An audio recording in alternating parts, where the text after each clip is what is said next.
দেশে টেলিকম খাতে নতুন নীতিমালা কার্যকর হলে বাড়বে ব্রডব্যান্ড ইন্টারনেটের দাম।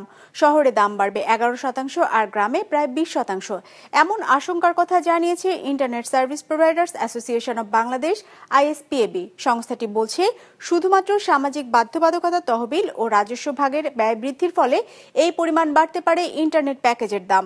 আর সাথে মূসক কর ও উচ্চ লাইসেন্স ফির খরচ যোগ হলে দাম আরও বাড়বে।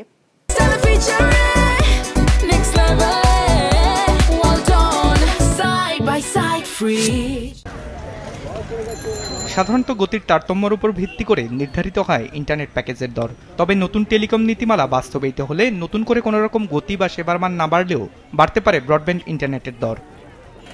রাজধানীতে এক সংবাদ সম্মেলনের মাধ্যমে এমন আশঙ্কার কথা তুলে ধরেছেন ইন্টারনেট সংযোগদাতা প্রতিষ্ঠানগুলোর সংগঠন আইএসপিএবি। সংগঠনটির মতে, শুধুমাত্র সামাজিক বাধ্যবাধকতা ফান্ড ও রেভিনিউ শেয়ারের ব্যয় বৃদ্ধির ফলে গ্রাম পর্যায়ে ইন্টারনেটের দর বাড়তে পারে 20%, আর ঢাকা কিংবা মেট্রোপলিটন শহরগুলোতে বাড়তে পারে প্রায় 11% দর। শুধুমাত্র দুইটা হেড নিয়ে আজকে কাজ করেছি। দুইটা হেডেই দেখা যাচ্ছে যে এটা ভয়ঙ্কর একটা সংখ্যা, যে গ্রামের একটা মানুষের 20% ইন্টারনেটের মূল্য বাড়বার।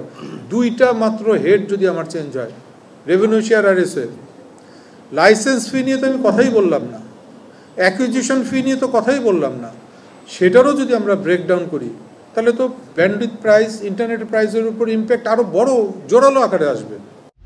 আইএসপিএবি বলছে, বিটিআরসির বর্তমান নীতিমালা অনুযায়ী সরকারকে রেভিনিউ শেয়ার, সামাজিক বাধ্যবাধকতা ফান্ড ও ভ্যাটের মাধ্যমে মোট মুনাফা ও সার্ভিস চার্জের ওপর 21.85% অর্থ দেওয়া হয়।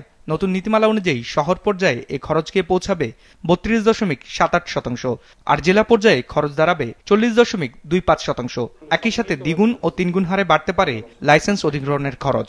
আইসিএসপি অপারেটরদের লাইসেন্স ফি ছিল 10 কোটি টাকা অ্যাকুইজিশন, নতুন গাইডলাইন অনুযায়ী যেটা হচ্ছে 25 কোটি টাকা, মানে 2.5 গুণ বেড়ে যাচ্ছে। আমার উপরের লেয়ারে তার লাইসেন্স অ্যাকুইজিশন ফি যদি 2.5 গুণ বেড়ে যায়, তা ডেফিনেটলি আমার ক্রয় মূল্য বাড়বে, যেটা এফটিএসপি অপারেটরের ব্যবসা পরিচালনার জন্য দুর্বহ হবে, প্লাস জনগণের ইন্টারনেটের মূল্যও বাড়বে। সংগঠনটির দাবি, নতুন নীতিমালা একদিকে দেশীয় উদ্যোক্তাদের খরচ বাড়াবে, অন্যদিকে বিদেশি প্রতিষ্ঠানকে অর্ধেক খরচে লাইসেন্স অধিগ্রহণের সুযোগ দেবে। ফলে আগামী কয়েক মাসের মধ্যে প্রতিযোগিতার সক্ষমতা হারাবে দেশীয় উদ্যোক্তারা। দাবি আইএসপিএবির। স্টারলিংকের অ্যাকুইজিশন ফি ছিল কত? $10,000। আমরা দেশীয় উদ্যোক্তা, আমরা বাংলাদেশি ব্যবসা করব 25 লক্ষ টাকা অ্যাকুইজিশন ফি দিয়ে, স্টারলিংক এসে অ্যাকুইজিশন ফি থাকবে 12 লক্ষ টাকা। স্টারলিংকে এত ফ্যাসিলিটেট করার কারণটা কি? অনুষ্ঠানে গ্রামীণফোন, রবি, বাংলালিংকের ওয়াইফাই ও হটস্পট কানেক্টিভিটি অন্তর্ভুক্ত করার অনুমতি বাতিল করা সহ নতুন নীতিমালার 7 দফা সংশোধনের সুপারিশ তুলে ধরে সংগঠনটি। এসব দাবি বাস্তবায়নে বিটিআরসি কার্যালয় ঘেরাও করে ইন্টারনেট ব্যবসায়ীরা।